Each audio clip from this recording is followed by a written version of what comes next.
Hi అండి, this is Venkataramana. ఈరోజు మన వీడియోలో ట్రిగనోమెట్రిక్ రేషియోస్ గురించి డిస్కస్ చేద్దాం. ఈ ట్రిగనోమెట్రిక్ రేషియోస్లో కొన్ని ప్రాబ్లమ్స్ చేద్దాం, అవి ఈజీగా వచ్చేటట్టు చూద్దాం. ఓకే, ఫస్ట్ క్వశ్చన్ చూడమ్మా.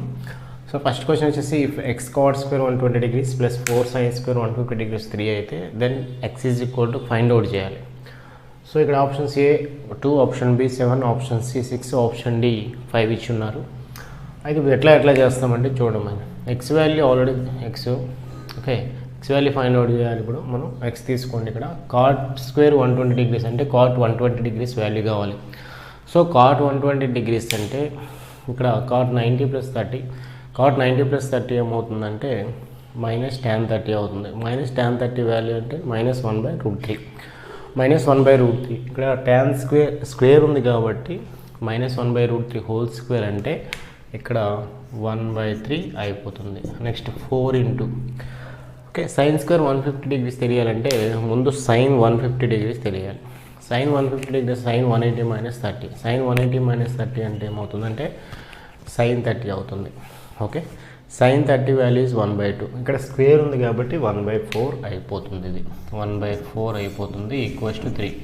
ఇక్కడ 4 క్యాన్సిల్ అవుతుంది. 1 రైట్ సైడ్ తీసుకెళ్తే 3 - 1 2 అవుతుంది. ఫైనల్ ఇక్కడ x/3 ఈజ్ ఈక్వల్ టు 2 అవుతుంది. Then x is equal to ఏమవుతుందంటే 6 అవుతుందమ్మా. Option C is the correct answer. Next question వచ్చేసరికి సేమ్ మోడల్లో ఉంది. ఇక్కడ ఏం క్వశ్చన్ ఇచ్చారంటే x into tan square 120 degrees plus 4 into cos square 150 degrees equals to 9 అయింది. సో ఇక్కడ x వాల్యూ ఫైండ్ అవుట్ చేయాలి.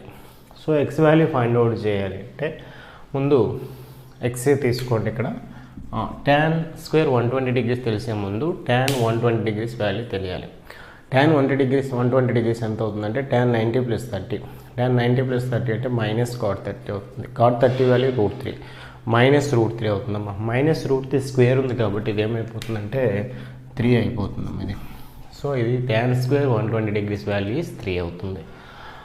Next 4 into cos square 150, cos square 150 degree అంటే కాస్ 150 తెలియాలి. కాస్ 150 నల్ రాయొచ్చు. కాస్ 180 - 30, కాస్ 180 - 30 ఏమవుతుందంటే మైనస్ కాస్ 30 అవుతుంది. Cos 30 value √3/2 అంటే -√3/2. Square ఉంది కాబట్టి ఇక్కడ ఏమైపోతుందంటే 3/4 అవుతుంది ఈక్వల్స్ టు 9. ఈ 4 క్యాన్సిల్ అయిపోతుంది. సో ఇక్కడ +3 రైట్ సైడ్ వెళ్తే -3 అవుతుంది. 9 - 3 6 అంటే ఫైనల్గా 3x ఈజ్ ఈక్వల్ టు 6. 3 1 జా 3 2 జా క్యాన్సిల్ అయిపోతుంది. అప్పుడు x ఈజ్ ఈక్వల్ టు 2 అయిపోతుంది. So option C is the correct answer.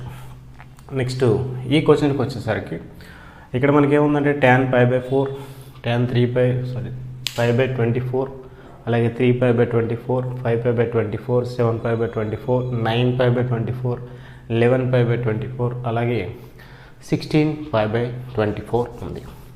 So ఈ క్వశ్చన్లో అన్ని ప్రొడక్టే. సో ఈ క్వశ్చన్ మనం సింపుల్ ఎలా చేస్తామంటే ఇక్కడ ఒక కండిషన్ ఉందాం. సో ఏంటి కండిషన్ అంటే ఇప్పుడు యాంగిల్ 1 అండ్ యాంగిల్ 2 రెండు యాడ్ చేస్తే π/2 అయితే π/2 అయినా రావచ్చు, లేదా 90 degrees వచ్చినప్పుడు ఏమవుతుందంటే tan θ1 into tan θ2 equals to 1 అయిపోతుంది.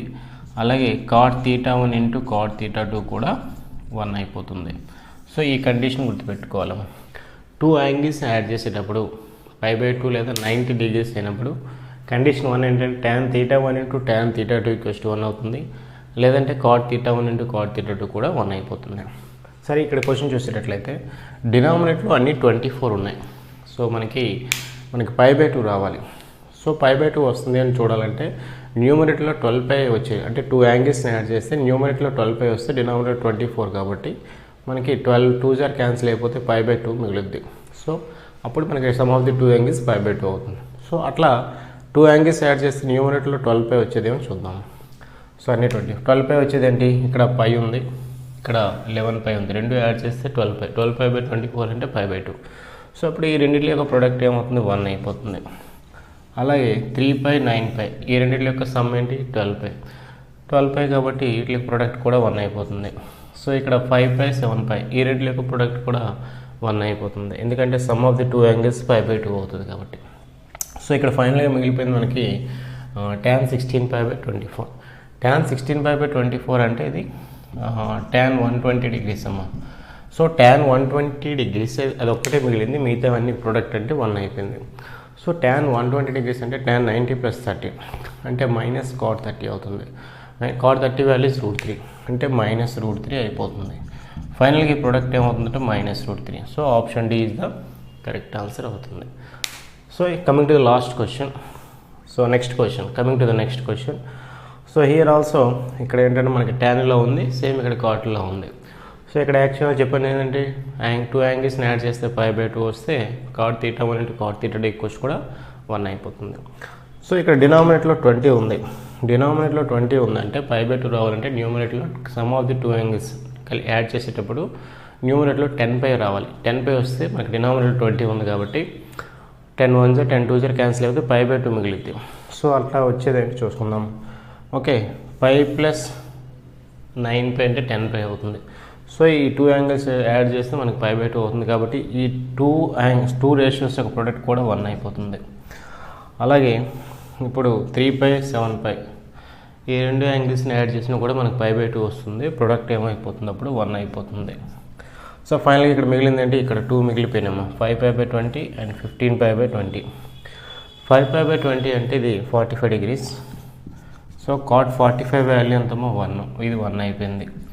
సో నెక్స్ట్ 15π/20, 15π/20 అంటే 135.